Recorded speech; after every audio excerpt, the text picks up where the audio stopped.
આજે અમારા સામૂહિક આરોગ્ય કેન્દ્રમાં અધિક કલેક્ટર જાની સાહેબ, એસડીએમ મેયર સાહેબ પધારેલ, તેઓશ્રી અહીંયા રોગી કલ્યાણ સમિતિની મિટિંગ લીધી ત્યારે સાહેબને એક આ લેબોરેટરી મશીનની ઘટ જણાઈ ત્યારે તો અમને દૂધ મંડળીને જાણ કરેલ કે તમે આની વ્યવસ્થા કંઈ થતી હોય તો કોઈ પણ સહયોગ ફંડમાંથી આપો જેથી કરીને દર્દીઓને સહયોગ મળી શકે.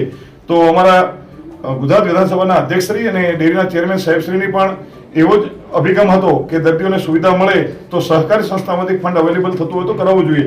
તો માનનીય અધ્યક્ષ સાહેબની પ્રેરણાથી અમોએ એસટીએમ સાહેબે જે કંઈ અમને માર્ગદર્શન આપ્યું તે મુજબ આજે એમને અમોએ આ મશીન લાવી આપેલું છે 1,20,310નું અને જેનું ઉદ્ઘાટન આજે માનનીય કલેક્ટર સાહેબના સૂચના મુજબ અધિક કલેક્ટર સાહેબશ્રી અને એસડીએમ સાહેબશ્રીએ કરેલ છે, જેનાથી કરીને દર્દીઓને અહીંયા આવનારા જુદા જુદા વિવિધ પ્રકારના લેબોરેટરી ટેસ્ટ છે, એસજીપીટી, શરદીના વગેરે, મેલેરિયા, તાવોની બધી તમામ પ્રકારની સુવિધાઓ જે લેબોરેટરી ટેકનિશિયન ભાઈ કહે છે એ મુજબની આ મશીનથી થઈ શકશે, જેનાથી કરીને દર્દીઓને બહાર જવાનો પ્રશ્ન ઊભો થશે નહીં.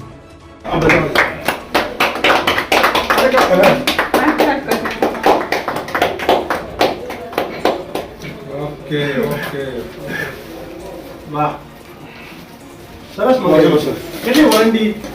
એ ભાઈ બોલે કેટલી વોરંટી? 1 વર્ષ. બરાબર. કયા ટેસ્ટ થાય એમાં? Kidney function, liver function, SGPT, SGOT, uric acid અને